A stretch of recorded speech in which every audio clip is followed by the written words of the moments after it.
Hello, hello. Hey, how you doing? Good, good. How are you? Doing all right, not too bad. Broadcasting from the van this week, so. Nice.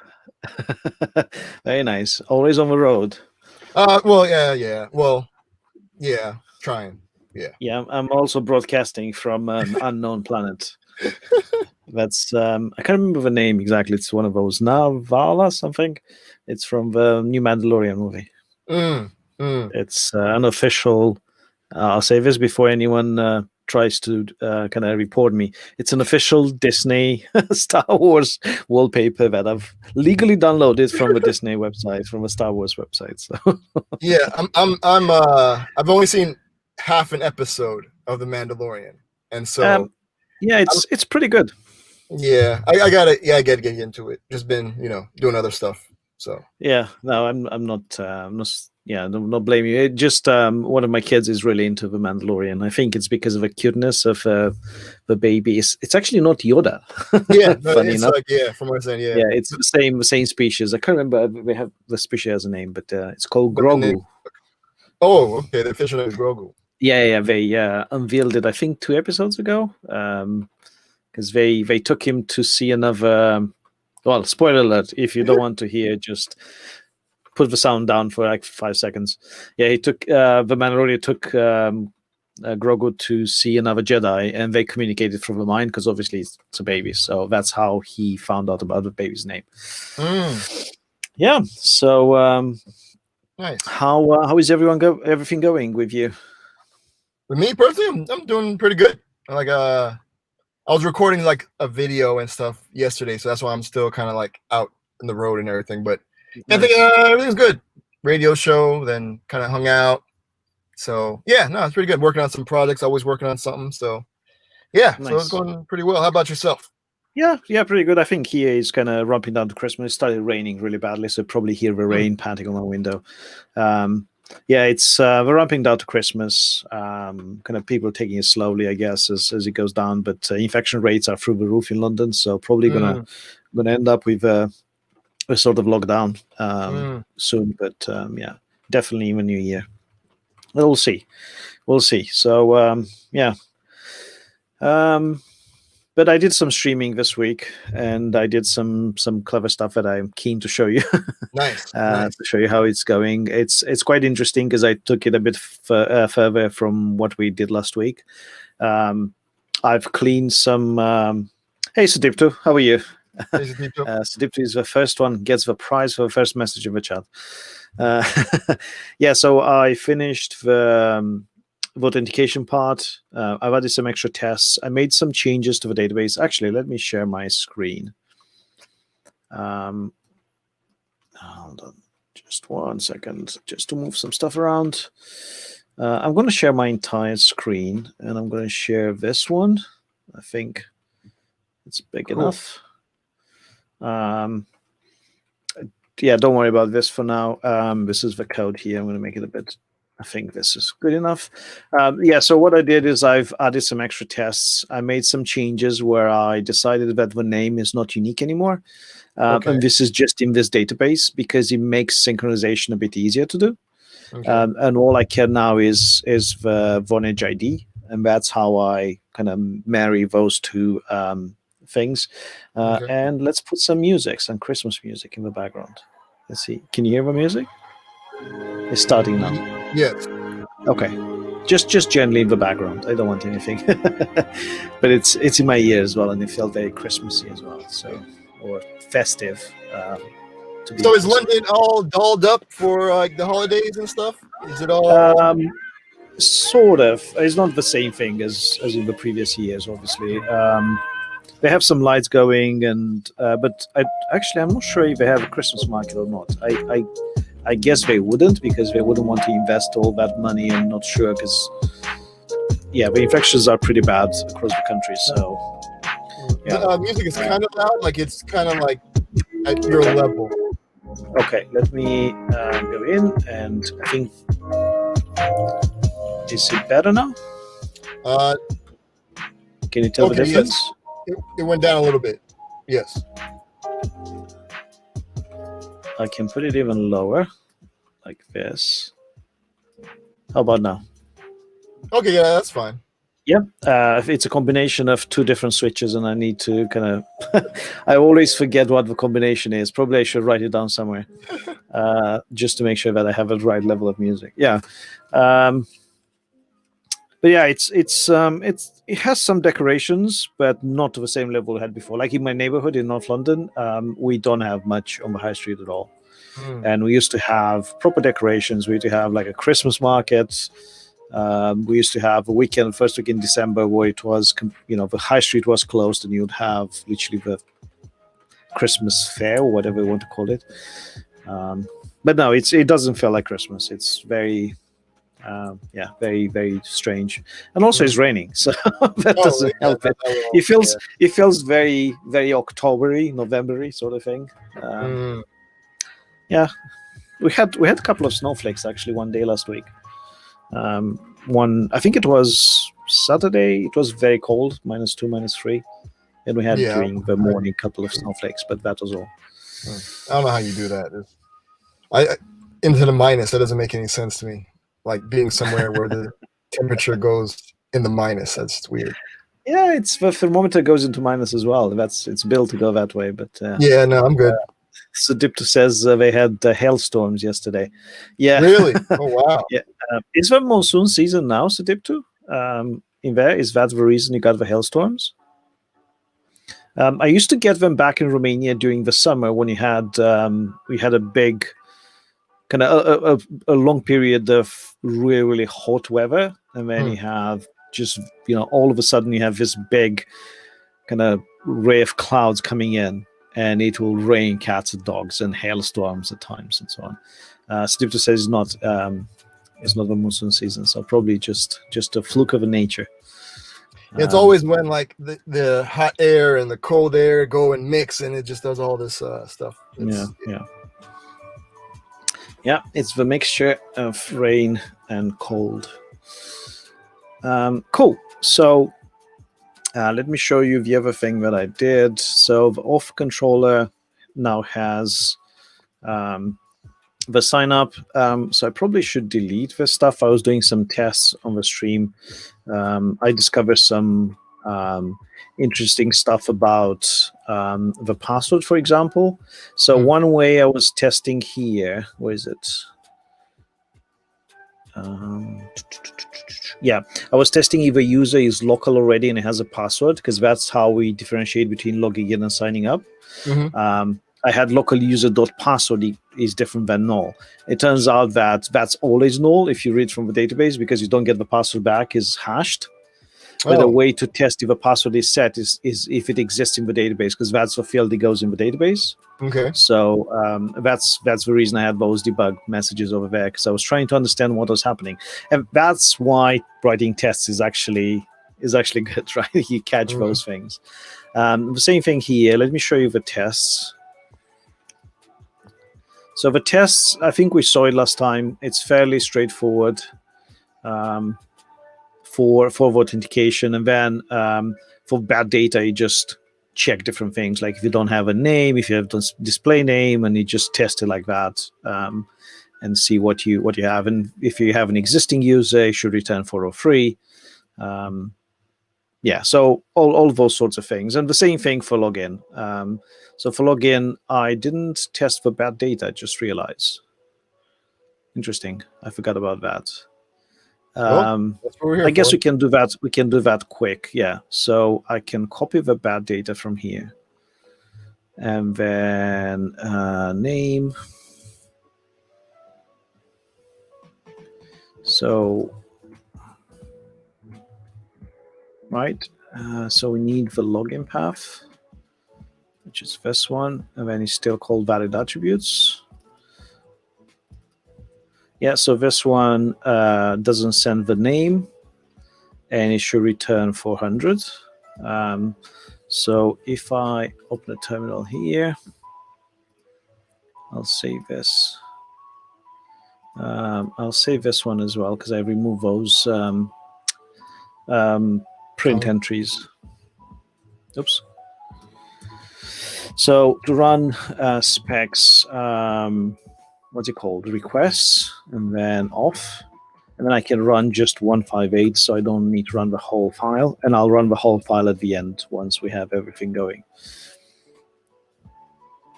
Yeah, it seems to work because it's already, I mean, if you want to test it and make it obvious, you just remove this thing from here. And it'll fail because you can't find a user with no name. Mhm. But it'll get a different, I think it'll get 404 rather than 403, rather than 400. Yeah. So I'll put it back. The other thing we want to check if it has a password, right? So are we calling password? Yeah. So this should pass again. Let me hide this so you don't see it. Yeah. So, and now what we need also to do is to send one with random stuff, right? So we can have completely random name, and then a valid name but random password. Those are the combinations, right? So one will not find the user. Yeah. So the way I'll do it is I'll actually put it here if unknown name. So with this one, we're going to merge a new dictionary. And here we're going to have... So is it different name? Wait, I'm sorry. So is it different name, same password, or is it... It doesn't. The password doesn't matter. It's just the name doesn't exist. It's completely made up. Okay. Right. So that one should return user not found. The other one should return invalid credentials. Okay. I think that's how we did it, if I remember correctly. Yeah. So one will return no such user, and then if you can't authenticate, will return 403. So one is 404 and one is 403. Okay. So this one, we're going to put a random stuff, and we can probably use Faker or something. The secure. No, you use it just a random secure random dot. I think it's UUID string. I can't remember the. Let me find it. I always forget the specific. Yeah, UUID. Okay, so that just creates a random string. Is that something in Ruby or? It's a library, I think. Secure random, if I remember correctly. Yeah, I think it's a library that kind of Rails depends on because it's using the same UID to create generic things. Oh, okay. So this one should return 404, right? Because it's user not found. Yeah. And then this one, I'm gonna use the name, which should be valid, but I'm gonna put the password as random. So that way you're gonna have you're going to have a mismatch between the username and the password. Okay. So yeah, so that's why it's unauthorized. Yeah, 403. Yeah. So let's validate the tests first. So I'm going to correct this, hide this, and then hide this. So it won't do this. It just goes straight into this one, and it will return a valid response. So obviously we need to test should fail first. That's the whole point of TDD.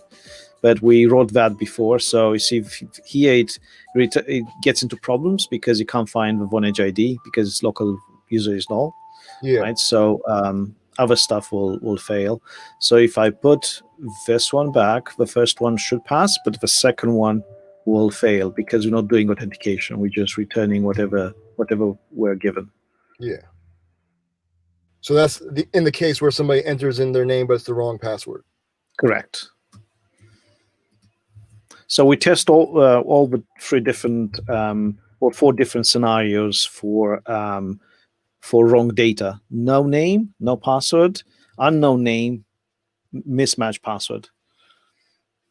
Yeah, as a 4 different scenarios. So that's so we wrote the test for that one. Now it's a good idea to rerun the test for everything. Okay, and now it's passing. And then as a final thing, you rerun all the tests. That's kind of how you should go very specific, and then it goes broader. Okay, so we have something failing webhooks. This is mainly because we didn't get into webhooks initially for now, but let me make sure Yeah, I'll just comment this out because we're going to work on this.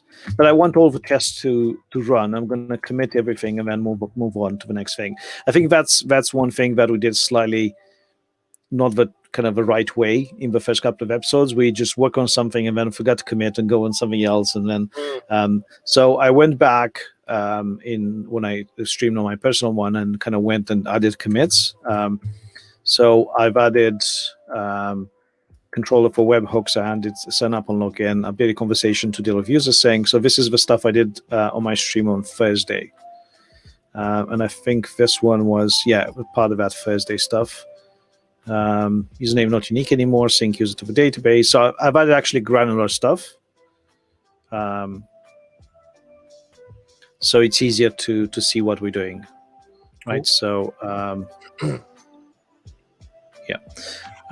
cool. So the other thing, actually, let's commit this. Git status. There's some changes in the client iOS because I've added JWTs, but I don't want to touch that for now. So I'm going to add this one. This one. Oops. Oh, man. I added the space as well, but it was just a selection, no space in there. Yeah, I always get sometimes like thrown off by the cursor. I'm like, wait, is there a space there? Or wait, where's that? Yeah. Yeah. Get commit. Added bad data tests for login. Get push origin and its Ruby companion.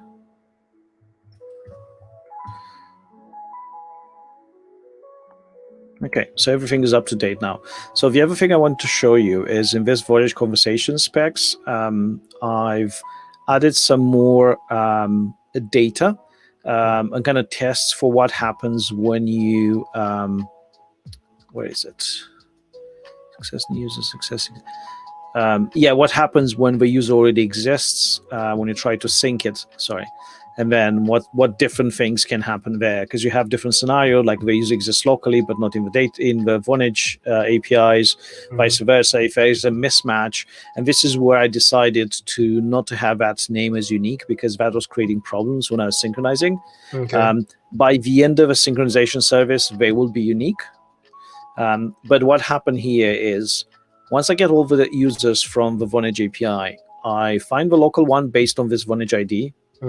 If there is no local one, that means it was created by other means directly on the conversation API. I'm creating one locally and go to the next loop, right? It goes to the next one. If there is one with that name but not Vonage ID, this should never happen, but it can happen. So what that means is we somehow created a user locally in the database, but we didn't send it to the Vonage conversation API. We don't have a scenario, but it can happen. Something can happen. In that case, what I'm doing is I'm updating that entry with Vonage ID and the display name that I get from Vonage APIs. And if it doesn't exist local, sorry, go on. Oh no, no. So if for whatever reason they don't have a Vonage ID, you're making a call to the Vonage API so you can get back an ID. So this is part of updating all the users. Yeah. So at this point, you have all the users from the conversation API. All you do is just synchronize them with the local database. So you don't need to do an extra call. You have that data anyway, because it's part of this API user. Okay. So this is from our database, right? The users. Yeah, but this is the case where the user exists in our database with that name. Yeah, but doesn't have an ID. It doesn't have an ID, and we're getting that ID from the Vonage API, and we have it already in this API user here. Okay. Yeah, that's what I'm saying. So so it was called in order to get the Vonage ID to be able to match it up with the person. Yeah. Okay. All right. Yeah, and then the last bit is you don't have a local user, which this will always be kind of the default, because the way we create users, we go and create them on the Vonage API and then add them onto the local database. Okay. Yeah. Cool. So that was all kind of on the authentication side, and with that we kind of ready to roll. We don't have conversations in there yet, but I've added a to-do placeholders, and we're going to go back and kind of fill it in. So what I did, I've added webhooks, because what I want to do is to go back and kind of react to the webhooks. And the way webhooks work is if you go to the Vonage dashboard, I think this is still logged in, maybe not. You can set these different webhooks here, right? So in order for the webhooks to work, I need to kind of expose my local machine, and I do that through something called ngrok. So I think most of the people that kind of use our tutorials are used with ngrok, because we use it everywhere. It's a way for us to expose our local kind of server to the outside world. So I have a server here, a Rails server that runs on port 3000, right? So this is the local server, which is this one here. So it's 127.0.0.1.3000, right? And what I do is I run ngrok. So the command that I need to run is ngrok, and then I put a subdomain because it's easier for me to kind of have the same one all the time. Mm-hmm. The reason you need it like that is because, one, you have to put it in here, and that's the subdomain. But also in Rails, Rails has a security thing in where it doesn't respond to any random hosts. So you actually have to tell it that to respond to that particular host name as well. Interesting. So by default, only answers to localhost and 127.0.0.1. But this is only for development. In production is different. Yeah. So I think with ngrok, to have the subdomain stuff, is that like a paid feature, I think? Or It is. Okay. Yeah. So otherwise it's like just random. Yeah. Okay. Correct. Yeah, it's random all the time, and this is why actually I've my account expired a couple of months ago, and I got one because it was easier to do like that. It just saves time. And then you need to put the port that you want to expose. And the moment you do that, three things happen. One, your local interface is exposed through that URL. You also have a HTTPS version, which is secure. But also zoom in or something. I don't know if it's my screen. Oh, is it? Yeah, it's probably because I need to zoom in on each single one, so it's getting a bit. Yeah. So there are a couple of things. So you have the URL, which is your submain.ngrok.io. Then you have HTTPS, kind of the same thing, and then it gives you a control panel. So if you go to your local machine on port 4040, you can actually see the calls coming in. And this is the interesting part. Yeah, this is the interesting part because it allows you to. I'm going to minimize this. It allows you to see all the stuff that's actually being sent on that thing, right? So this is the control panel that you get. I'm going to refresh it because I just restarted. So to test it, we can do a couple of things. So I'm going to make this bigger as well. Yeah, cool. Thank you. I need to reset it. It's weird because you need to make each one bigger. And that makes the whole window kind of even extra bigger in ITEL.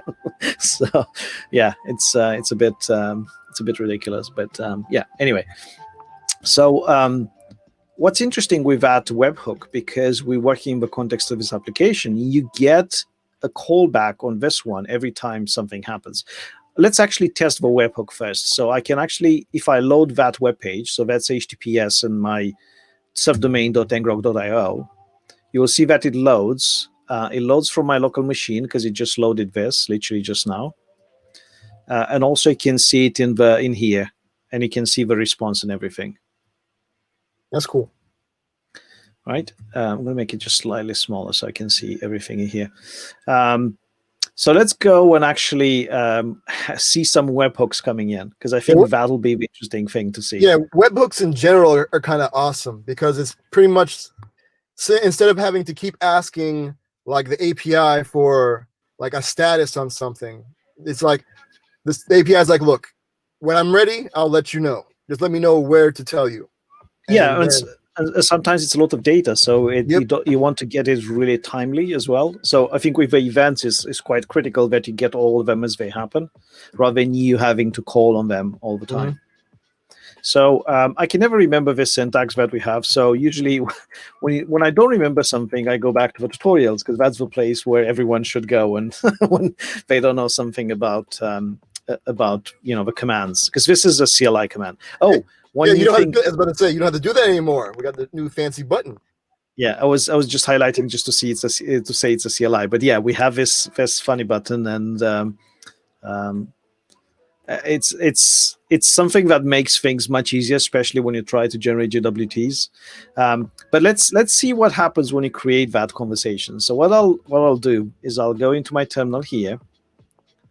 I'm already inside a place that has an Exmo app, so .nexmo app. So it's already set up with that app. So that .nexmo app has the app ID and also the private key. The private key exists separately as well. So when you run this Nexmo CL, oops, why does it copy automatically? Copy. Oops. So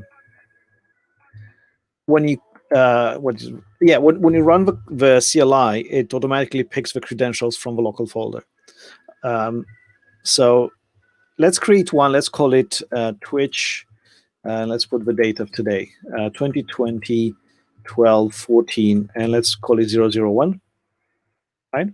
So when you create this, it creates a conversation, but the magic also happens is you get a webhook with that conversation. Right. So what I also want to do is to save this response, because I want to be able to use this in my tests. Mm-hmm.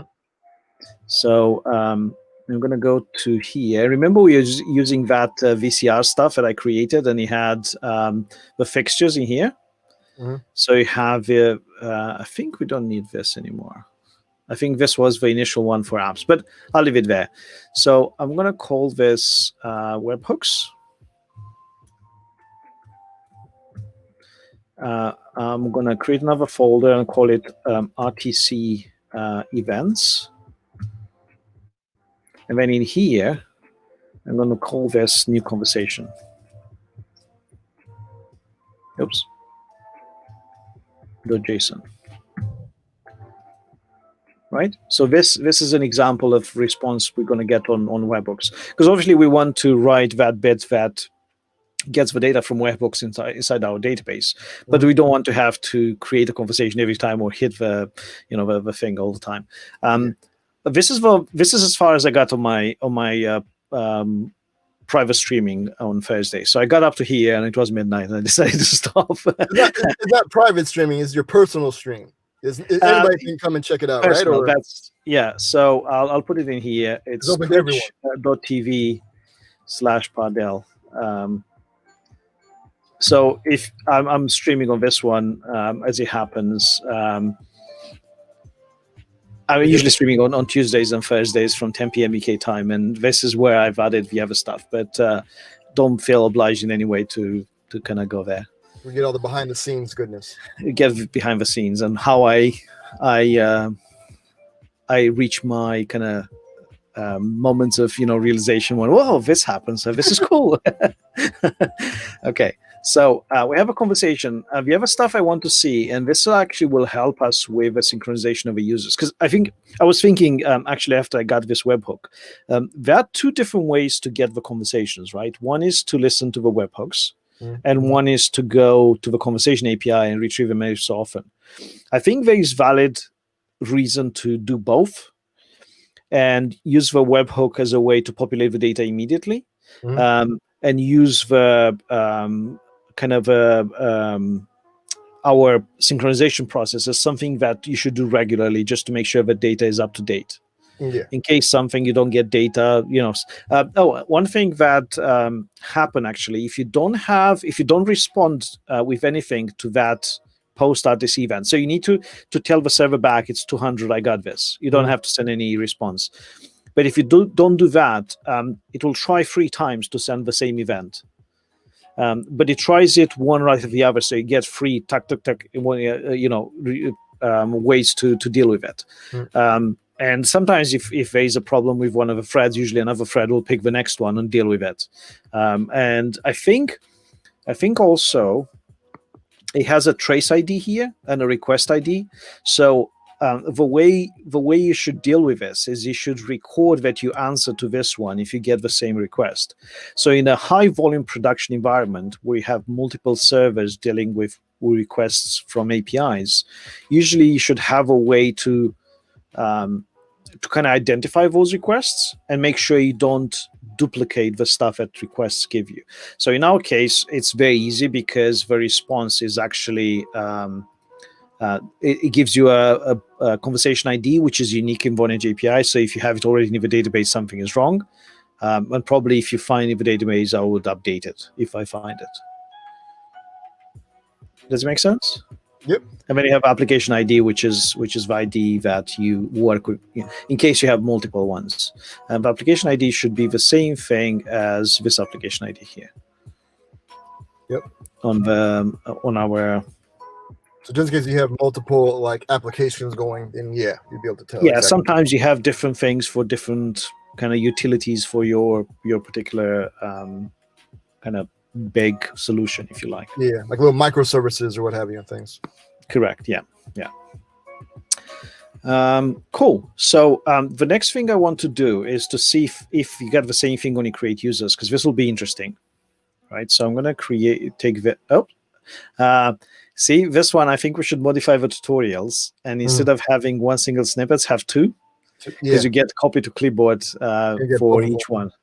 Yeah. So I think that's actually a good point. We should now that we have this copy to clipboard, we should probably and this this is something that it's a DP exercise that I need to kind of do, and I'll add this to the list of things to look out for, because I need to do that. We're going to be like updating a lot of the stuff also. A lot of the as things go to GA, we're going to be updating the tutorials and everything as well. And also we need to kind of keep the standards to do with the names of the users and conversations, stuff like that. So so that's completely different exercise. Okay, let's create a user. Let's create Dwayne. Let's see what happens. So we have a user. Let's see if we got the we don't get. That's what I thought is going to happen, I'll be honest. Because the users part is not really part of a conversation. It's inside a conversation API, but it's a user inside an application, right? It can be used for other stuff, not necessarily conversations. So I was kind of expected for the users not to be inside a conversation. For the users not to be pushed to the RTC webhook. Yeah. But the next step in here is to actually add the user to a conversation. I think that's the one that is going to add things in. Yeah. Because it's a part of that conversation. Yeah. Makes sense. So if this will say Dwayne, and in here, I need to put the conversation ID. But now, am I already in there? I've just created you as a user here. Oh, no, I mean like previously, because this is the same. It's a completely different application. Okay. It's not the one that we created before. It's long gone because I got confused and I think I lost the private key for that one. I could probably regenerate it, but I just thought I'll start something from scratch because I was synchronizing users and doing other stuff. So I thought let's just keep it clean. Cool. So this one will add the user to the conversation. So it creates a member, and that should have a webhook stuff sent in. Yep. Which is this one. So I'm going to copy this one. I'm going to do the same dance I did before. So a new member. Right, so this will be member join. You can do invite, I guess, as well. Yes, member invited. Yeah. So now, real quick. So are we adding to our database the users or the members? Both. Both. Okay. Because you have a table of users and you have a table of conversations, and then you have a many-to-many relationship between them. Yeah. Okay. And it's not only that, but each relationship will have a status associated with the relationship. So we'll use something in Rails that allows us to put some data on that connection between the two entities. Okay. So I'm not sure if we want to store it as a member, as another entity, and then kind of make that dependent both on the user and conversation. It might be actually probably that'll be easier. because you can save some other details like the channel and when he joined, because you'll have different details in here. So actually, let's create another user. I'm going to call it Paul. And then I'm going to actually invite Paul to the thing. So I just want to see if the response is different. So this one should say new member join. Rename. Right, so we'll have another one new member invite. I think it's good to explore like the API like that, like this, so you can see what the different things are. So I'm going to put this on the right. With the invite, do you have to pass in anything else, like who's inviting that person, or? If you don't, you can potentially pass different things. Actually, that's a good point. Let's find out. I'm not sure if it works through the CLI though. Okay. Because I was doing like that the demo with the audio stuff, and if you look back into the new member joined, you'll see like the initiator. It's the system, right? Yeah, it's a system. Yeah. Whereas if a person invited someone, it would say system false and then actual, I think it's the member ID. Correct. Yes. The person, something like that. Yeah. So let's actually. Oops, not here. I want here. Nextmo. Member ads. Is it member ads? Where's the term? Oh, I was using the other terminal. So Nextmo member ads help.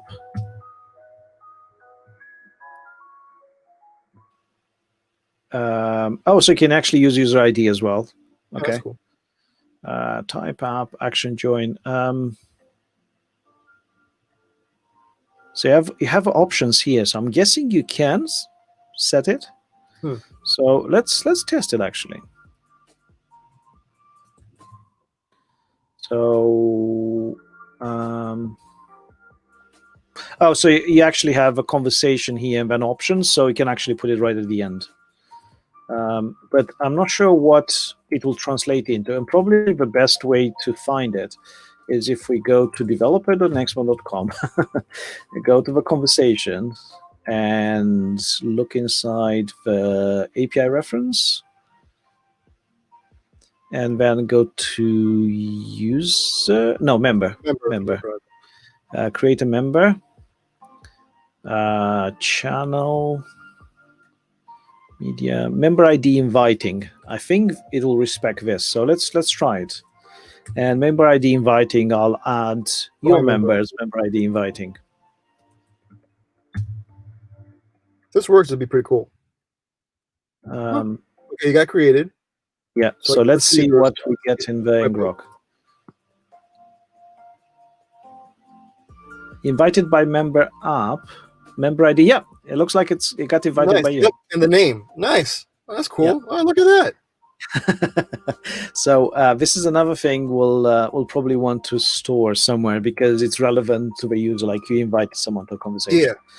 So I'm going to put inside a list of like people you've invited and if they've joined or what have you. Yeah. Yeah. So I'm going to add it to this one, new member invite. So looking at the responses is fairly similar. So I'm going to make it just slightly smaller so I can see it here. I think you should be able to see it as well. So you have a body. That's a conversation name. So you get the conversation name back. Interesting.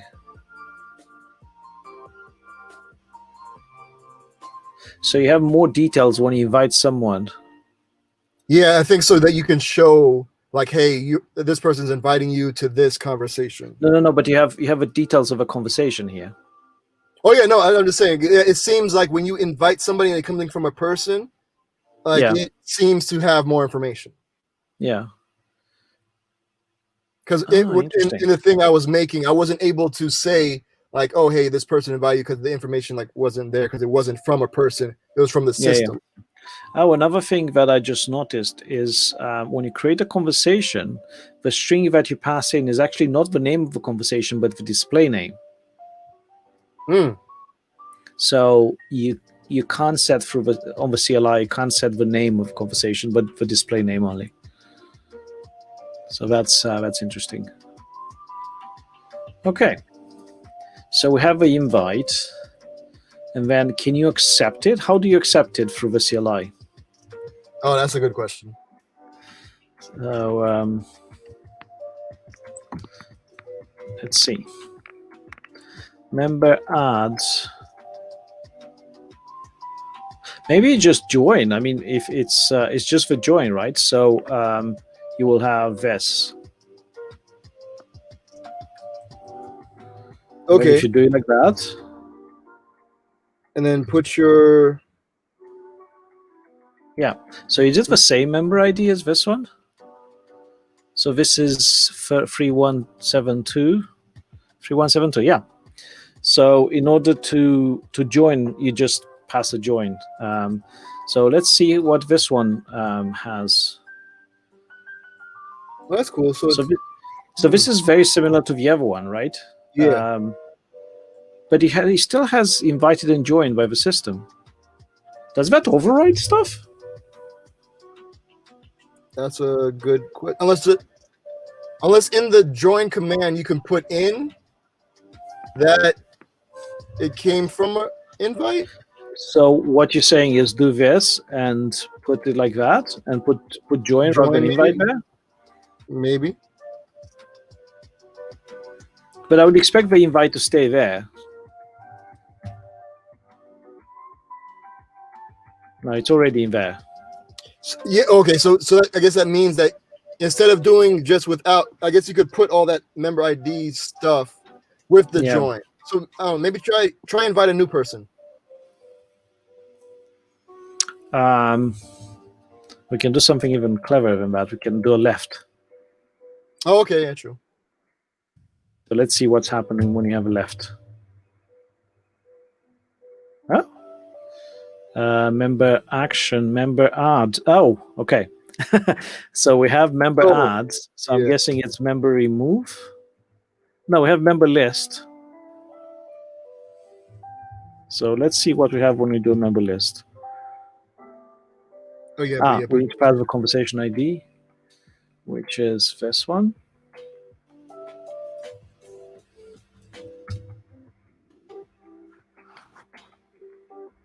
Hey, Exy, how are you? Hey. Good to see you. Hope you're having a good day. How is family life? How is the baby? Hopefully, you're having a safe time. Monday is good. Mondays is always good because I get to meet Dwayne and talk to him and show him code. And wow! Yeah, well, in fact, we're meeting twice every Monday because we have our one-to-one on Monday as well. So, yeah, double the fun. It's double the fun, exactly.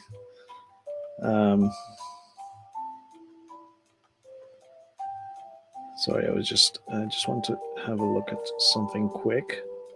So right now we're just kind of exploring the CLI and kind of activating the different webhooks. So we're through the CLI, we're actually creating users and conversations and adding users to conversations as members. And so now we're working on the different ways of like joining. So you can be invited to a conversation. So we're just testing that out. Yeah, trying to see what we have in terms of different kind of outputs on the webhooks. So just want to make sure that I'm hosting the Vonage one on my personal channel. That's what I'm trying to do now. Oh, nice. Give me just one second. And then Xy's asking if you could like yes, make a little bit bigger, font size a little bit bigger. Yeah, I'm guessing he's probably on a phone or something. Yeah, I'm hosting Vonage. Okay, cool. I'm happy with that. Yeah, so I'm going to make this bigger as well because this is we made this smaller so we can see the difference. But it's interesting to see that when you create a user, when you add it as a system, like we added here, it kind of overrides the previous one, but it's using the same member kind of ID. member ID with this one here. So maybe you need the join again with the same thing that we did here when we added your member ID. Think so, yeah, maybe. So if we go to the webhook, I just want to have, so this was one new conversation. This was When you I was joining the conversation. Yep. So this is joined, right? Yeah. This is me joining the conversation, but it was invited. Yeah. Invited by member, but also it should have. So yours had. So your status should initiator. say, yeah, your status should say on that second one should say invited, not joined yet, right? Yeah, it should be invited on this one. Yeah, I think it's towards the bottom. Maybe, yeah. Yeah, member invited. Yeah. Because that's my joined. Yeah, it still says the system true here. Well, I wonder. But it says invited by member. Yeah. Huh. And then when I did the whole thing, it kind of made that user part of the system because it's joined. I wonder if it's because I didn't actually invite you. You just kind of put my name on it and did it through the CLI. But that shouldn't matter because the initial. Maybe that's a good point because it still says it's system here, and I think that's done with the JWT from the CLI, which is the admin one. Because it's not mine. That's a good point. That's a very good point. Which is cool because so that means that you can tell if it's coming actually from the person, which is cool. Yeah. Yeah. Okay. Thank you, XA, for checking as well. Cool. Okay, so we have a couple of responses. What else do we need on here, Dwayne? Can we do other stuff with a CLI? I think you're trying to see if you could like leave, but I'm not sure if you can do that through the CLI. Yeah, because it has just add and list. Yeah. So I'm guessing the add is actually sending the command to add. Well, the actually leaving a conversation is a different URL entirely. This is deleting a member. So you send a delete to the same thing, but you're not sending a post, which is what you get here when you update, right? Sorry, not when you update, but when you join a conversation, a post. Because this is how you join a conversation. And I'm guessing when you, maybe it's not using post necessarily, maybe it's checking if you have a member, and then if you pass different parameters like join, if you have already a member with that user, maybe it does both. Because that second one, it needs to be on a put with a member ID. And it has this invite or join. Yeah, so you can't do it with a CLI at the moment. Hopefully with a new version we have in the works, we will have kind of all those different elements in. Yeah, I'll make a note because I think I'm working on that. So. Yeah, so I think a good idea for that is to use the VO3 that we have now is kind of almost released, and have all the different operations and maybe mirror it exactly the same way we have here.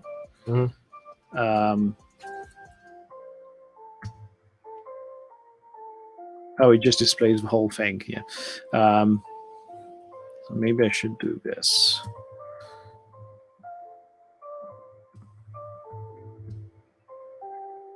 Yeah, so maybe do the same thing. Member add, member. Actually, thinking of it, will it make sense to have member join and member invite rather than add? Oh, because it's like two different operations. Yeah. And that way the user, the developer won't have to do the whole shebang here with action the extra and stuff. channel. Blah, blah. I mean, they can always not the action, but the join. Yeah, because you can say member join, and then you have conversation, and then you have a user, and yeah, because here you can have both username and user ID. This can be extra parameters, but that way you'll save someone from typing this. Yeah. I'll bring it up with Kelly, and we'll while we're building this stuff. That will be part of a conversation plugin we're gonna add anyway, so it won't necessarily affect anything else. Cool. Yeah, I'll make sure to make a note of that. Awesome. Thank you, Dwayne. Oh. Okay, so I think we have enough to actually get started on this thing here, right?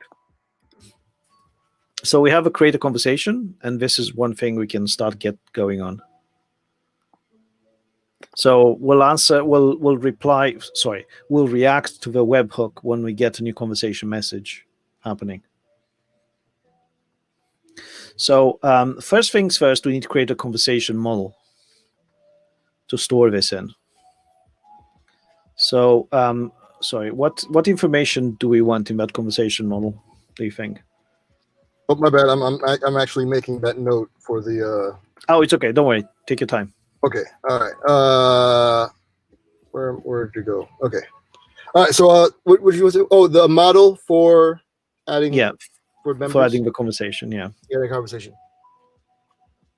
I mean, we'll need the ID because we'll need something to make sure it's unique, right?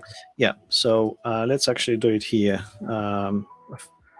What's the folder we have? We have server Rails. So we'll do Rails generate model conversation, and we have ID that Rails put. So I'm going to have another one called Vonage ID, and I'm making a string because the one we have with Rails is an integer, and if you try to add your own and then create, it's a whole mess. So it's easier to do like this. And then we have a name, which is a string, and then we have a display name, which is a string. Very much like we had for the users. Yeah. What else? We have a state. So now name, did you want to make, well, because it's a different kind of name, because this name is the NAM, unless you specify, wait. No, I'm using exactly the same thing that we have here in the response. Yeah, no, but I think when you create, because you set the display name, I wonder, can you, like with the user, because like with the user, you can set the username. Yeah, you can set the name. You can do that with the. Right? So do you think there's a mismatch here when you create? Because you specify the display name. That's why. Yeah. So I'm wondering, can you specify the name? We just can like try. you can with user. We can try. So I'm going to call this 2, and then the name is testing Twitch 2, right? Yeah. Oh, I'm in the wrong folder. Sorry, it doesn't have that next more app thing. Okay, so let's see what it created here. Yeah, you have a name and a display name. Yeah. Okay, so then we should probably make that not unique then. Just like it's not unique by default. So I was just kind of wondering if we should make it unique, but then since we can set it, then no. Yeah. No, I think not this one. Sorry, we need this bit here. Okay, so we have the Vonage ID, the name, the display name, state, and then we have created. Yeah. So probably this will be useful because you can order by this. Yep. Rails already has created at, but that will be when the database entry is created, not necessarily when it was created by the system. So I think what I want to do is to have Vonage created at, and I'm going to make it a date time. Okay. And do we want to have anything else in there? State maybe, because we have state. Oh, you did? Yeah, we have state here. All right. I think that's quite critical because you don't want to display conversations that are not active, right? Yep. Or something. Okay.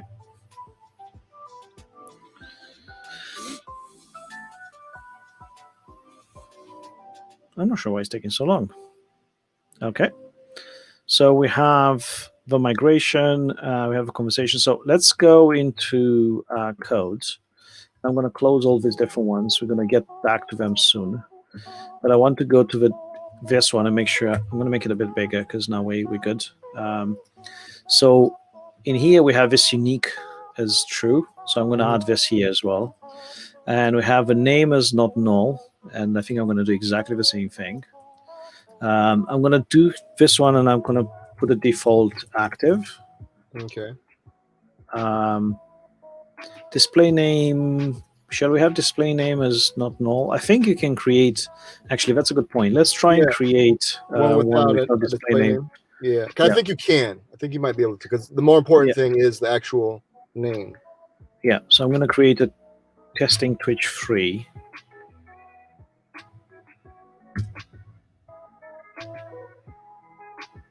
Okay. Let's see what we got. Whoa, internal server error. What? You didn't stop anything, right? Or I know why. We created the model, but we didn't run the migration. And because of that, Rails complains, says you have a migration that you didn't run. So it's completely our fault. But it looks, and this is actually, it's a good thing. In this case, it sent it 4 times. So you can have an empty display name. okay. So what it did, it sent it 4 times. I'm not sure why 4 in this case. You see, the first one took a while because Rails was looking for that migration, and then it bombed really, really fast. So we'll get back to that in a second. So we don't want this. This is default is active.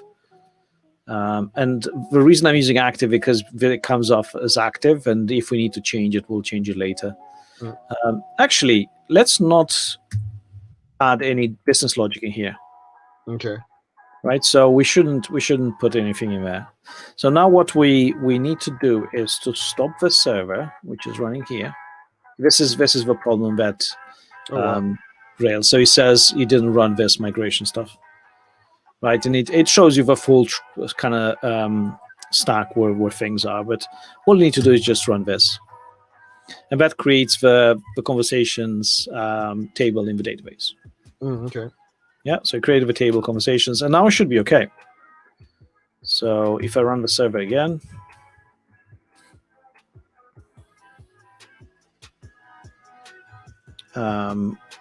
if we try to do that dance again with creating with 4,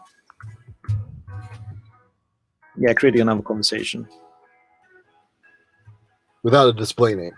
Yes. Without a display name, correct. I sent it twice for some reason. I think it saw us taking a long time to respond and decided that we should send it again. Okay. And this is where you're saying like the reference ID that comes back. Look here. This is 7F49C, 7F49C. Right, and all of this 4 should be exactly the same thing. So it's 25E00, 25E00. See, it's all of them. So it's called, I think in kind of API lingo, it's called Idempotency. So effectively a way to identify each request as unique within the context of a certain system. So cool. I think it's part of the specs for APIs, if I remember correctly. Is supposed to identify each request you send. So people on the other end, if they receive it multiple times, know how to kind of make sense of it, if you like. Yeah, because you don't want to have to like keep. Let's say if you have to creating a user, you don't have to keep creating. So this way, this reference ID has been done, and so if it comes back again, don't worry about it. Yeah, exactly. Cool. I got some sound in my ear, like a message was sent, but I wasn't sure what's happening. So, maybe. Well, I just got I got like a notification on my phone, so I don't know if it went through, maybe or. Okay, I have a do not disturb on because I don't want to start receiving my my personal messages on the stream. Cool. So we're happy with this. So we have a conversations. We run the migration. What we'll have in here. So if I run git status, we have the DB schema that it's kind of modified. We have a conversation. We have factories. That's one thing we should create. So in here we have Vonage ID as this one for the user. So let's do the same thing for the conversation, and we can have CON, right? And then the name, I'm going to do the same thing here for the name, because this I think. But then I don't think the name needs to be unique for a conversation, right? You can create a conversation with the same name multiple times. yes. Let's test. So I'm going to create one exactly the same thing as the previous one. No, it needs to be unique. Oh, I didn't know okay. this, but it makes sense. Oh, you know, it's I'm the name thinking. of, I'm thinking display name. Oh, okay. yeah, display name is different. So that's how you. Because if you don't put in like a name, that's when you get the NAM dash thing. Correct. Yeah. 5 minutes, and I'm doing this for you because I know you like it. Yeah, it's pretty cool. Did I show you the dot times? Not sure what that. No. Okay. So let me go to terminal. So here, IRB is kind of interactive Ruby thing. So you can do 10 times, and then you can do I here. And you have put S I. Oh. So it literally 10 times it runs that loop, and it puts the index as the first parameter. Huh. Okay. I thought you'll love this. I remember. I saw it somewhere, and I said, Dwayne is gonna like this. But I can't remember if I told you of this or not. Yeah. Oh. So wait. So then, what's that arrow 10 then down there? Oh, like, no. The code is just this bit here. Yeah. So it's this is just a prompt, right? Yeah. So think of a code just. Oh, not that arrow. I meant like the actual down toward the bottom. Like yeah. Oh, this is the return.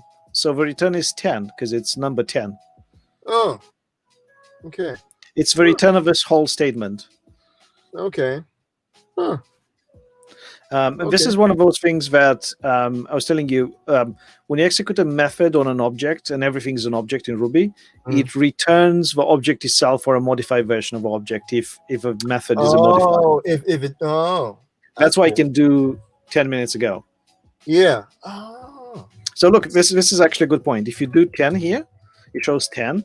If you do 10 minutes, or a go or something. Oh, I don't have a Rails thing in, so I can start the Rails console, but I need to go inside the server Rails. If I start Rails console, it actually loads all the Rails dependency because it's one of the Rails methods, right? So if I do 10 minutes, yeah, if I do 10 minutes ago, it tells you it's literally 10 minutes ago. Oh, okay, that's cool. Huh. I can't remember how you do introspection in Rails. I think it's typeperf or something. Not Rails, Ruby introspection. Because I can show you the class of each one. And I thought that's come on. I can put inspect. Yeah, okay. So 10 inspect. It's a string. Okay, that's weird.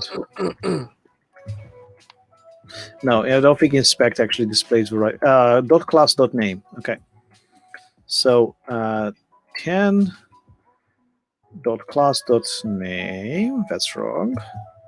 It's an integer. 10 minutes dot class dot name is active support duration. That's actually active support is a library that is part of Rails. Okay. So it is defined as a duration with a certain kind of name and yeah.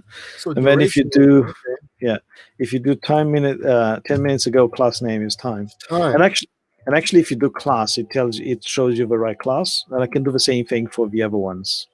So what about the 10 times? What does that come back as then? 10 times. I think it's a method actually 10 times because it takes a closure here. Yeah. So, but if you did 10 times dot class, would it say that? It's not a class. Oh, okay. So it's actually an enumerator as a class. Okay. Funny enough. Cool. Okay. Yeah. Huh. So That's cool. So it's an enumerator that creates an enumerator based on 10 kind of cycles, and yeah, it's interesting. That's Yeah, cool. this is where you can go really deep inside the introspection and kind of find all sorts of different things. Yeah, because it looks like there's a lot of different, like You they're can pretty. do this. So dot methods displays all the different methods that you can have on 10. Huh. And Coerce. this Okay. obviously these are some of these are part of the libraries. So just as a difference, if I do IRB, which is the interactive Ruby, if you do 10 methods, it won't display all of them, just some of them. So you won't have, for example, the minutes and the hours, because that is part of this active support, which is not loaded when you load it like this, because you're not loading Rails. Okay, so it comes with Rails. Yeah. Okay. Yeah. That's cool. Then it's really powerful because you can go in and kind of poke at different things. And I think it has frozen. methods. That's funny. Untrust. That's funny. Tainted. That's funny. Yeah, it's to do with.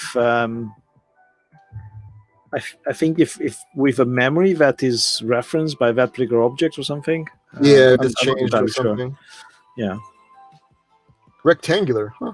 Okay. Like that. Oh, there you go. Yeah. So that's added by array. So it creates an array of 10 and 0. Interesting. Huh. Okay. What's 10.clone? Oh, it just creates a creates a clone of that bigger object. So I'm guessing every single object has that. And I think the stuff with frozen is you can protect that particular method from being written to. Yeah. That particular object from being written changed. To. Yeah. Yeah. Yeah, we have something similar in JavaScript. Yeah, but I think you can do this. 10.next is 11. So if you put a string .next, it would probably give you an error. Like if you put a .next or something. It doesn't exist. That method doesn't. Oh, it does. Okay, let's see. Let's understand why. Okay. So if you put a .next, like a letter .next. Nice. It has lots of cleverness. So next means different things for strings and for numbers. Yeah. So I'm guessing if it sees it, it can be converted to a number. It goes to the next number. Yeah. And if it's what if we do A00?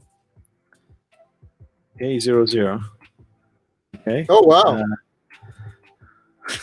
Oh wow. Okay. Somebody just thought about everything pretty much. Exactly. Yeah. So it's a clever thing. It's always surprising when you see things like this. I think it's quite interesting. Yeah. Huh. Down to what? So wait, down to what does that mean? It means iteration. Down to I think 5. Oh, so you put something. You can do I. But as I. Oh, was it down to as one word? Yeah. Yeah, I think one word. Yeah. Yeah. Huh, that's cool. Huh. Yeah. So you can do. I think I want to go and poke at a TypeScript and JavaScript and even XT in the same way, because if it has the same powerful ness as this one, I think it's a good candidate to build things that we need to build for our developers. Yeah, that's pretty cool. Nice. Cool. So where were we? I think your fixtures. Oh yeah, fixtures. Yeah, because then I was on 5 minutes ago, and then I showed you 10 times, and then I remember now. Okay, cool. So so I'm gonna add the DB schema. I'm gonna add the models for conversation. And then I'm going to add the DB migrate 12. And then I'm going to add the spec factories conversations. And then I'm going to leave like this for now. And then I want to open this. Something bipped.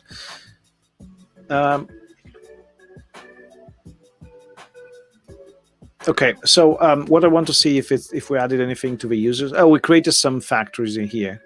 So let's add the same tests to the conversation, but just create like the default factory, because I don't know if we're gonna need anything else. So I'm gonna add the default one, making sure that the factory that we added is valid, and then if we need any other ones, we're gonna add them later. So in here, I'm gonna spec what's it called, models, I think, conversations. Yeah. Make sure that that is valid.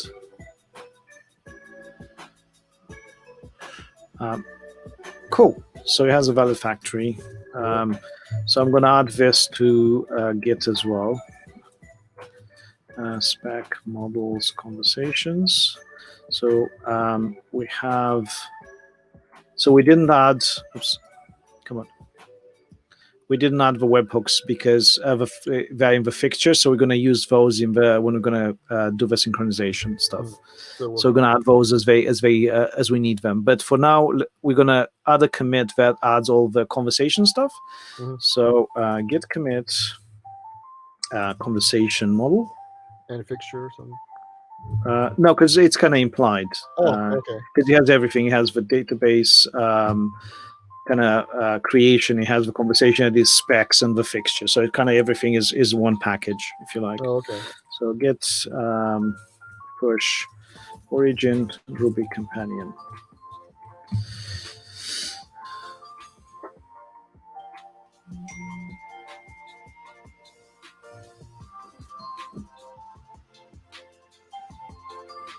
Hold on just 1 second, because something beeps. I'm not sure.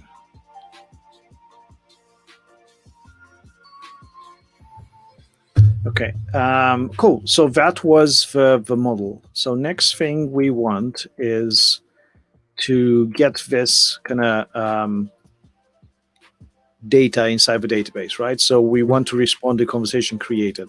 So that one is, we're going to do that as part of a webhook thing. So that's the controller that responds to things. So it will be this RTC events. So this one will have to kind of look at the body of a request. So I think this one we can translate into JSON. It's effectively this body here. I think what we want to do is look at this conversation created and check if the type is the right type. Do we want to add the application ID and make sure that we only create stuff in the database for that application ID? I would probably say yes, in case we use that by mistake for another application. Yeah, because you want to make sure that the databases are specific for certain applications. Exactly. You don't want to cross them over or anything. Okay, so we need the type in here. So at the moment, all it does is just it puts the it prints the request and then just responds with 200 and it says text is just okay. That text is used by anything on the other end. And I want the application ID here.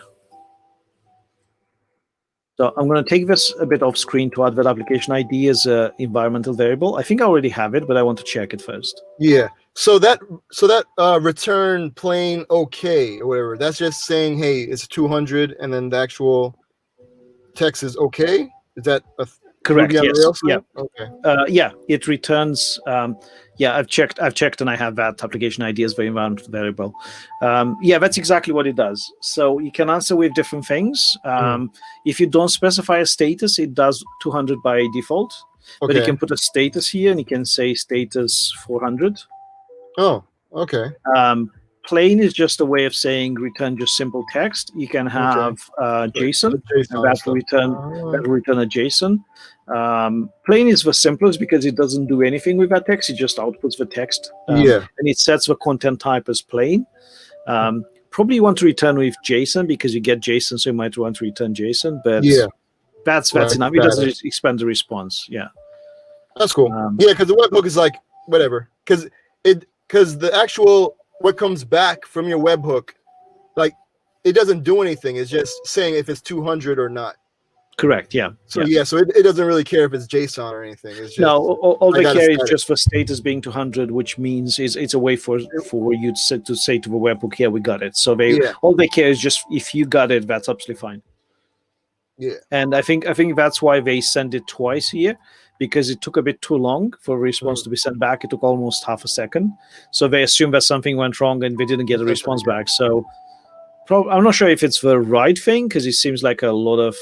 I mean, they could have waited for a couple of seconds, but it depends how it is built internally and what sort of trade-offs you make when you kind of decide on best business logic for different things. Yeah, and because it could be something critical, so it doesn't want to like wait, because maybe 2 seconds in, technology is forever. So it's kind of like correct, especially when you start a voice call, right? Because voice call creates a conversation and puts two people in the same conversation, and then it starts the whole ringing thing, and that needs to happen really, really fast. Yeah, because you don't want to wait for seconds for a phone conversation to start. Yeah, and but it's like you said, it comes with the reference header, so it's kind of like you can always on your end. Yeah. So it's better to be able to just like, here's the stuff, and then leave it up to the developer to be like, all right, I will, because you don't never want to like set like waiting stuff. You want to try send it as soon as possible. Yeah. Makes sense. Cool. Okay, so we have this here. So we want the conversation here. So let's write some tests for this, right? So what do we want to do? We want to write testing here. There's a Christmas song. Well, they all been kind of like Christmassy, yeah. Yeah, it's a Stream Beats. I'm not sure if you heard of it, but it's a Christmas album. Oh, yeah. I think so. Christmas. Somewhere. Was it you? Yeah, it's probably me, because I was listening to other albums, and then they came up with the Christmas one.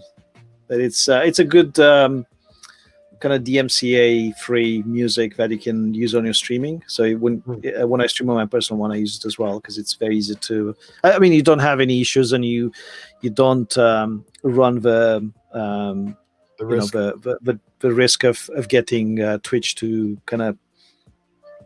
I think they mute part of your stream and it shows as red.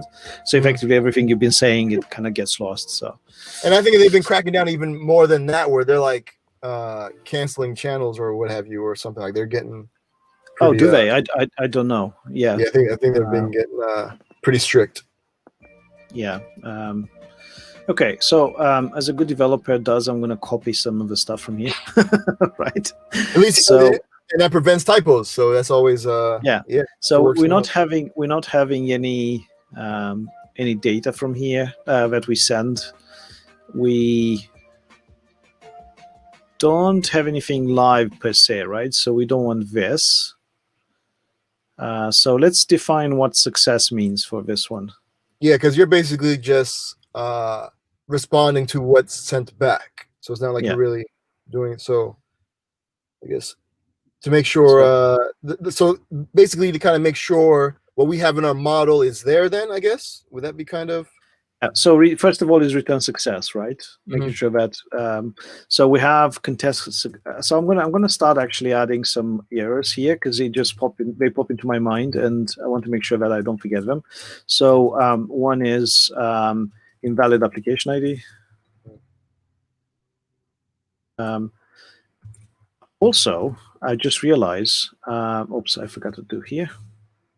That's why this doesn't work. So that webhook is going to be used by everything, right? Yes. So that means we're going to have different entries for different things. Like now it's conversation created, but all the members will go through that. So I think what I want to do is to create, actually that's RTC/events, if I remember correctly. Because so it's RTC/events, but it's RTC events as a method. Okay, not that it matters, but it's just for. So I'm going to put here new conversation, and then I'm going to put all this stuff under new conversation. So that means then you can have things like describe. Sorry. I mean, you can potentially have this different describes, but it's kind of the same thing because you just have a context. So you will have another context here. New member or something like that. New member, yeah. Now, do we want to do it how granular? Like, because there's like joined and invited and left. I think if there's an information, you can put it in there. If there is anything different between member join and member invite, I think I would like to have different tests. Xe is asking, is there a specific reason prefixing your tests with dash? It's a personal preference, and the reason is this. Look what happens when I run RSpec. I'm not sure why this doesn't. So it looks like a list to me. That's why I put dash, right? So I can see, and also when you do color, it shows the tests as green. But I like to seeing this list. It's just a list of checks that you have against retrieve users. So like a blob of text or something. Yeah, yeah. It's like a separator kind of. Yeah, it's inside. So the color, I think we touched on this. It's inside this RSpec. So by default, I think you have just like this.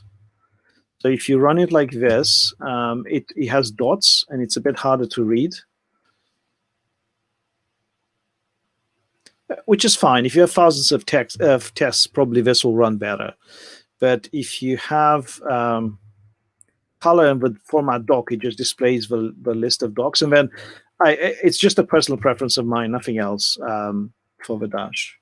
And I tend to put a space on both sides of a dash because it's easier to read.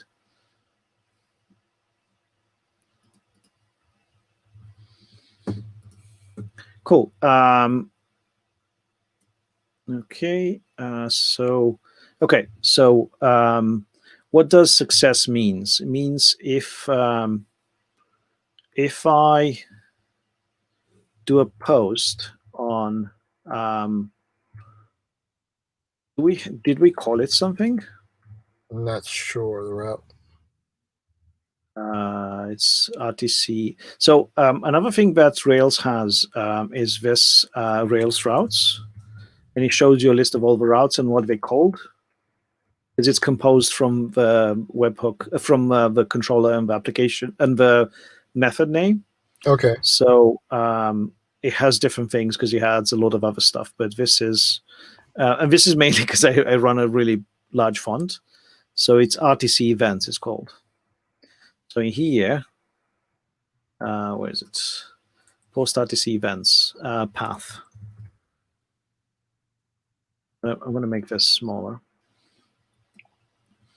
But I need to send something inside there, right? So I need to load a VCR. So I'm not entirely sure how to do that.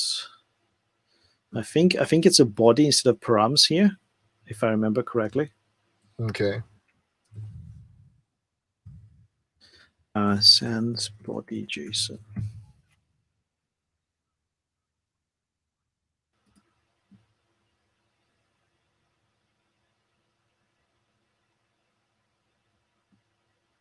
Yeah, it looks like it's a body and format JSON. Okay. So the body is, and this is what we need to get from here. So it's under fixtures, webhooks, RTC events. And then we have the new conversation. I'm not sure why I use the dash here rather than underscore. I'm going to change to underscore because everything is underscore.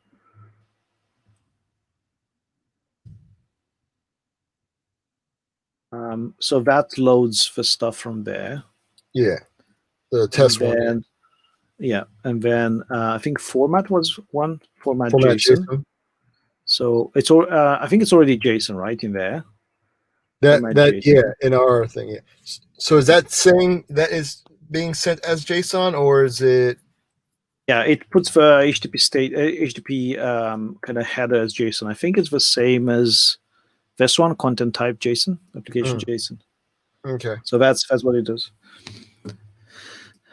Ever look at the routes through Web UI? I used to, but I forgot about it. So that's a good point. Thank you, Exi. Let's show Dwayne what it has. Rails has a lot of info here for different things, and this is the route stuff. Could you zoom in a little bit on there, kind of? Oh yeah, sorry, always forget. So it's effectively what we saw in the terminal, but just in a easier to digest. So we can even kind of match it. So this one. Cool. So I added both post and get because I was testing with get when I was doing things locally. Cool. Thank you, Exi, for that. That's very useful. Nice. So I understand that this single controller method will be called for all webhooks. No, it's not for all webhooks. It's just for one webhook, for the RTC event URL webhook. We're going to create different methods for the other webhooks. The thing is, on that webhook, you receive information about different things. Like this one, for example, was about creating a conversation. This one was about inviting a user to a conversation. But all of those come on the same webhook. So we need to differentiate, and the way we differentiate is on this type, and this is the type of event that you receive. So at the moment, we're gonna just concentrate on the conversation create.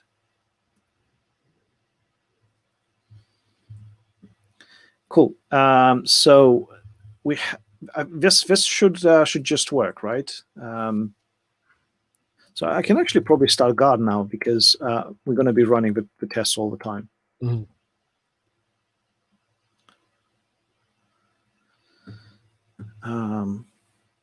Okay, so we can save this, and that should run.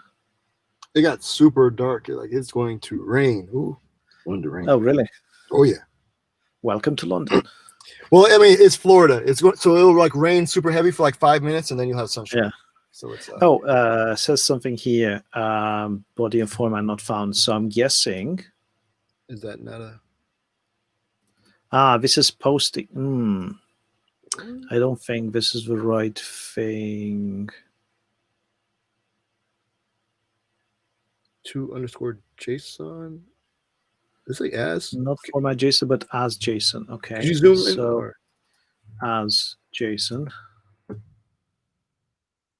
All right, cool. Thank you. And this is using the methods, but yeah, this should work now. Let's see. Yeah, success return success. Let's see. Unknown method body. So I didn't like that. I think the params need. They have. Oh wait, they have body. No, because they actually have a hash, and then they convert it to JSON. But we get, and this effectively creates a string with JSON inside. Yeah, we have a stringify. So I think they changed it.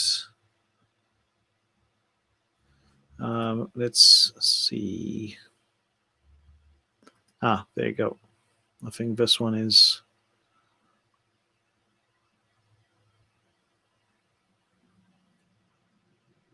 Let's see how this one does it. Suppose create params. It's not params, it's a body. Yeah, that's what I was. Yeah. Params now. Okay. So just have body, the data to JSON. And then they have the headers like this. Okay. So, I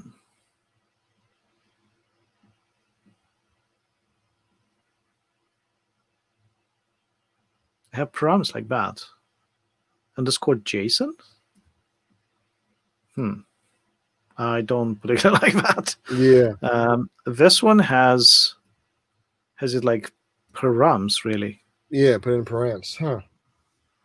So does it not understand like body or wait? No, it doesn't make it. It doesn't make any sense. Let's see something a bit more recent like this one. So get, okay, that's fine. Post, use a param to just JSON. Yeah, he sends it as params in here. Interesting. So it's not body, but params. Okay. Actually saying that they got some snow over the weekend. It was nice. Yeah, and we had 2 drops of snow. Oh, it works. There you go. And actually, it prints the right thing because that's the print from here. It's this The one. puts or some, yeah. I think you can do like this. If I remember correctly. Let's see if it's that prints without the escaping. No, it doesn't, because it doesn't know what it is. Okay. So let's, I'll turn that off. So this seems to work. Okay. So in here, let's put,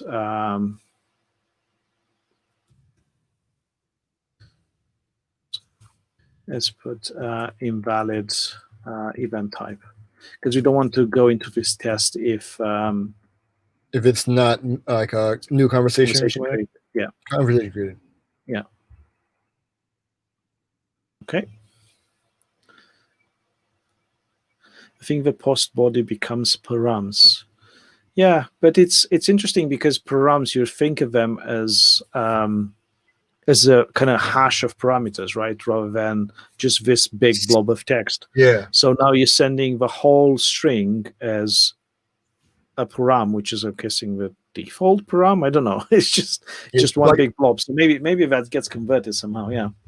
Almost like it's just appended to the end of the URL thing instead of sent as, Yeah. It's interesting. Cool. Let's see. What else? So this will be fine. The type, right? Did you put the type in there? Did I miss that? Yeah. We haven't done it yet. Okay. We're going for success for a start and see that we're doing things the right way. Actually, just thinking ahead, we will have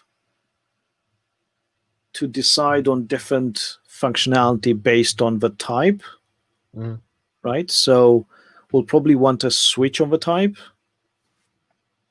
So if a type is this, do this. If a type is this, do that, right? So yeah. I think for a start, maybe we can have an if.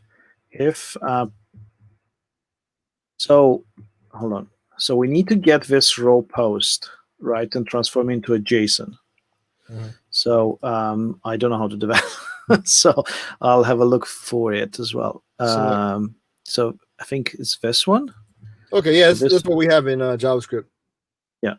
So this will be JSON parse request body. Is it request raw post? Yeah, it's very impose. I would just want to do an inspect here to see what we're getting. Yeah.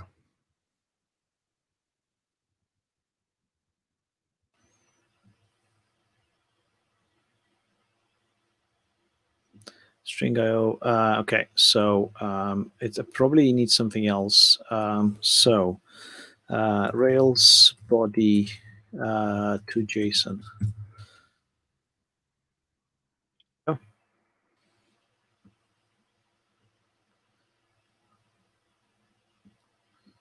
I want the raw post. Raw post. Yeah, that's what I'm saying. Yeah, that's what I thought. Raw post. Sorry. You're absolutely right, because it's this one here. Yes. For some reason, it just didn't click with me initially. Thank you, Dane. So that'll transform into a JSON. So one other thing in here is invalid body empty. Then invalid JSON, right? So the JSON can be invalid in here. So so then you want to check the type on there or something, or so JSON.type, I think. Yeah, I think probably we should start from the top. No matter what event type we have, it should be that application ID. Okay. Right. So in here, what we want to do is to post this, and the params will be something else. It will be, we don't really care what we have in there, but we want this application ID to be something else. Right, so actually I'm going to use single quotes so I can put stuff inside. So this will be, we'll use 88 instead of 87. I don't really care what the other stuff is, and this should return. As long as it's different. Yeah, what HTTP status should return for this? Oops, sorry.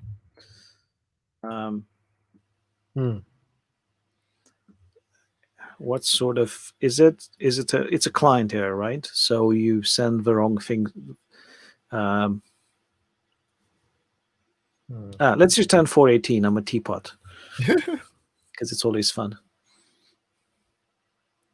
So in here we're gonna return 418.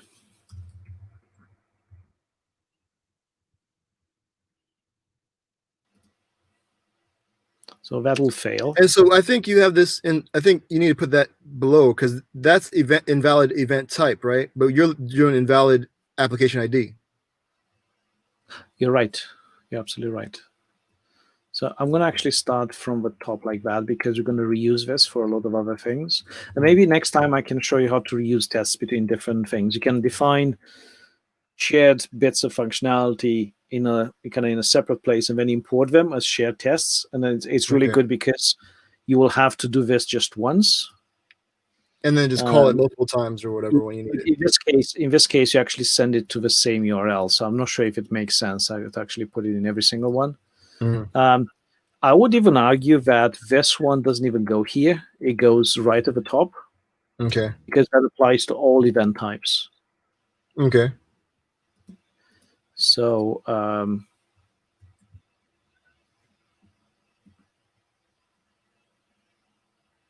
yeah, so that failed. Actually, I'm going to turn off this thing for a second because it just outputs a lot of stuff. But this one it's a fail and returns 200 and return 408. So what we want to do, we want to say if environmental variable application ID. Are you reversing, Dwayne? Oh, and no, believe me, no. I don't stream and drive. So yeah, you don't stream and drive. That requires a T-shirt. I don't stream and drive. No, we need that after the pass, right? Because it's part of a response. So the parse will be the JSON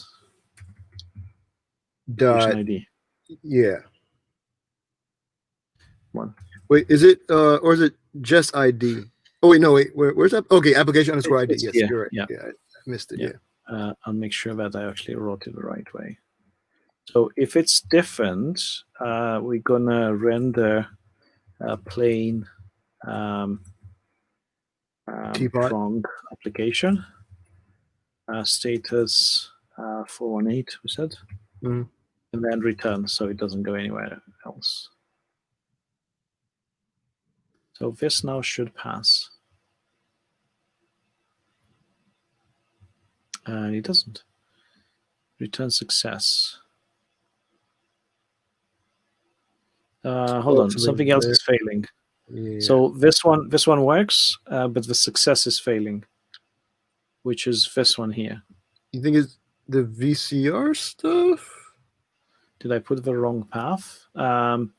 Let's try and see what we have in that. I'm just going to run just this. We'll see what we have in that file. It might be that we're loading the wrong file.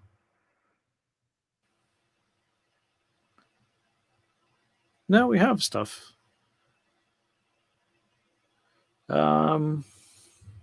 Okay, let's see what's the application ID. You can probably use bybug or something, but it's probably easier to do like this. What's bybug?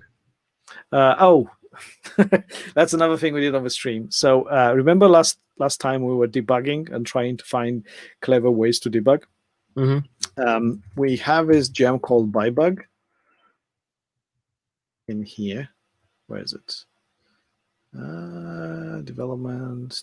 No, we don't have it here. Oh, no, it's here. So it's effectively if you put bybug inside your code. So we can do this actually. If I put it here, if I run the tests, I'll make it a bit bigger so I can see things. It stops right where you are, and it gives you a console, right? So I can print things. So I can say application ID. It's null. Okay, that was a problem. Or is it called something else in their environment variables? Maybe like I'm Vonage? gonna check. I'm gonna check. Give me a second. I'm gonna move it off screen. No problem. Oh, that's cool. So that's kind of like how we have that in, what do we call that? Like breakpoint or something. So it's kind of. Yeah, you were right. It's called something else. It's actually called Vonage app ID. Cool. So if I press C here, I think it continues. So if I run it again, we can see it inside there. Probably you don't need.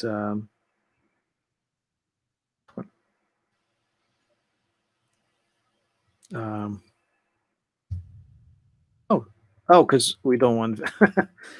Come on. We want to print this. Right? Okay, that's right. Yeah. So I'm gonna close this. So the test now should work. So I'm gonna. Oops. Something is really slow here. Yes, I'm expecting my my new Mac Mini with M1 tomorrow. So the next stream I'm going to do it from a Mac with M1. So it should be much faster.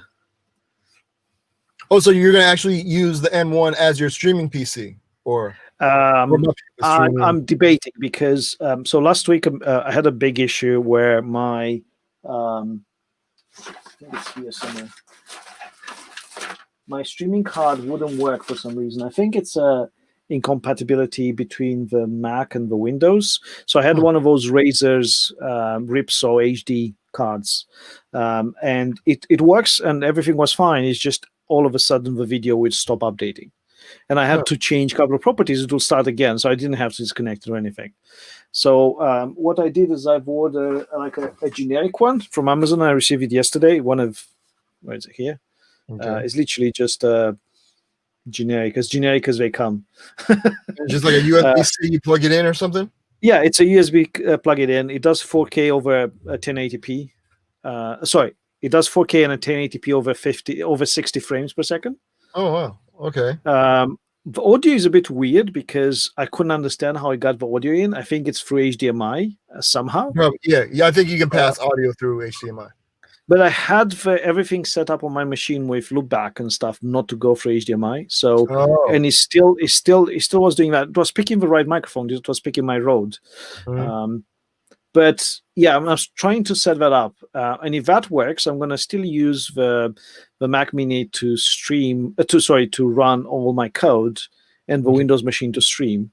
Because it happens before I knew I had problems with the Ripsaw. I've actually upgraded the RAM to 32 gigs as well, just to make it a bit more beefier so I can stream properly from there. Nice. But yeah, we'll see. Why does JSON look like a string? The JSON looks like a string because I was using JSON inspect. You have an idea for that, maybe after stream. Actually, you're more than welcome to tell us your ideas.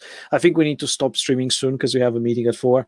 I'm planning to do this, as I said, on Tuesdays and Thursdays from 10 p.m. on my private one, on my personal one. I keep saying private. Personal one, which is twitch.tv/pardel, Pardel. And I'm gonna kind of take this further, and then again next week show Dwayne some stuff. But I think we're on the right path. So the next step here will be to kind of start build. Do we get that to pass yet? Yeah, I think so. I think so. Oh, I forgot to run it, but it should pass. We still have that. I didn't save it, but yeah, I'm going to press enter. I think it's C actually to continue. Something is still failing. To have status 200, but it was 418.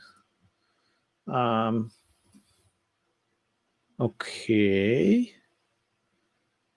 Well, I mean, because okay, let's test it. Let's actually, it was a good thing that we had buy bug in there, but I'll do it again. Come on. Maybe I run the tests again like this. It's easier. X is asking, have you tried VS Code over SSH on a local network? Is amazing. Also a fantastic way to offload the Ruby workload from the streaming machine. That's interesting. I didn't know that, but VS Code over SSH. So that means you run VS Code on the streaming machine, but all the stuff is actually happening somewhere else, like all the tests and things. And yeah, that can happen. So let's see what we have in here, and let's see what we have in here. I've tried it once in one of Michael's our bold builder kind of streams where he was sharing his VS Code with me over I think it's called CodeSpace, so I could connect straight to his. I think it's for a proxy, but I could connect to his VS Code and update things on the fly. It was a bit of a delay, but I could modify it. Server, I think it's live server, live share or something like that, or something. Yeah. Let's see if let's look at the JSON. I think actually might be right. Why is it a string?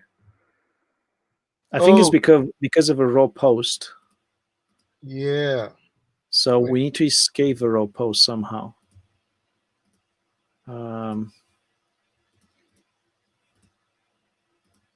I thought JSON parse would do that. Yeah, that's what I'm thinking as well. You need to do request body read HTML safe. So so the body is not a string, but you read from it because it's string IO. You read from it and you want to do it HTML safe. Actually, technically, you don't need HTML safe, but okay, let's. You're right, Exy. So let's see what JSON has inside. Oh, it's still a string. It's very HTML safe, I think, because it's escaping. It's effectively the same thing as row post. Oh, so it's escaping stuff. No,